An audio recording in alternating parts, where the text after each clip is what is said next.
Le journal de la culture, c'est avec vous maintenant. Hélène Manarino qui est en train de tousser. Petit état grippal, non Hélène? Petit état grippal, je vous confirme.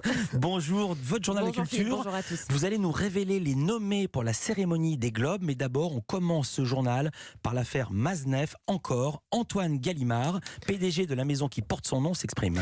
Dans le journal du dimanche, le patron des éditions Gallimard explique son choix de cesser la commercialisation des écrits de Gabriel Mazenef. Un choix qui intervient suite au témoignage de Vanessa Springora dans son livre Le Consentement. Alors Antoine Gallimard se dit très touché par la lecture du livre. Il ajoute « Elle m'a fait prendre la mesure des effets dévastateurs de la manipulation d'un adulte sur toute jeune fille. L'arrêt de la commercialisation est apparu comme la réponse la plus adéquate. » Antoine Gallimard précise qu'il souhaite aussi protéger sa maison d'édition. Il déclare « Les gens sont souvent avides de sang.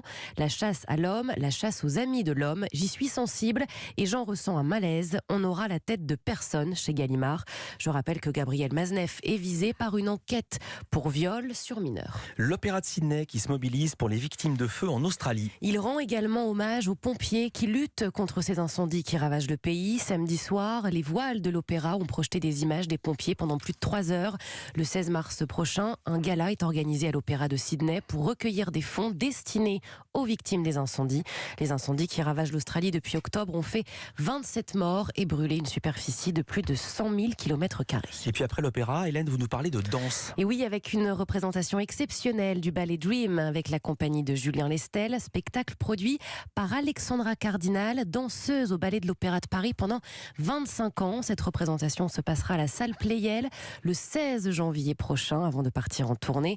Dream donc, un ballet sur le thème du rêve. Et je ne reviens pas de cette information, bientôt une rue David Bowie à Paris.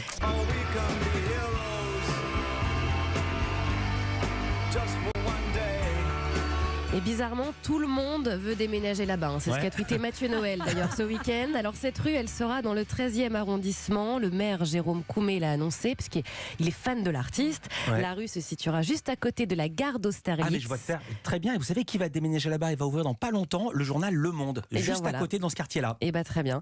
La dénomination devrait être adoptée au Conseil de Paris en février. On passe au cinéma et un acteur passe lui à la réalisation. Ah faut bien, c'est pas si simple, faut bien choper le truc hein. Eh bien non, c'est pas si simple. Il s'agit de Pierre Ninet. Il vient de terminer la rédaction de son tout premier film intitulé Sans rire, coécrit avec Igor Gottesman, à qui l'on doit le film Five et la série Family Business. Le film retrace l'histoire d'un État où le moindre éclat de rire est passible de prison. Le tournage ne commence pas avant 2021 et Pierre Ninet devrait y tenir un rôle. Et je l'ai dit, Hélène, ils viennent tout juste de tomber et vous avez les nommés pour la cérémonie des Globes. Anciennement, donc les Globes de cristal, mais maintenant on dit les Globes pour leur 15e anniversaire, les Golden Globes français. On peut dire ça comme ça.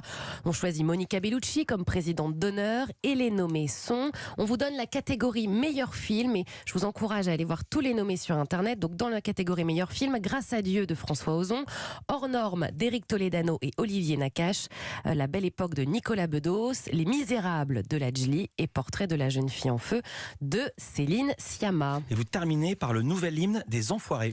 Composé et écrit par Boulevard Désert et Tibbs, l'hymne 2020 s'intitule À côté de toi. Tous les artistes se succèdent pour chanter cette nouvelle chanson. Les Enfoirés qui se réuniront cette semaine à l'Accor Hotel Arena à Paris pour leur concert annuel. Et en attendant, Philippe, on écoute tout de suite À côté de toi sur Europe 1.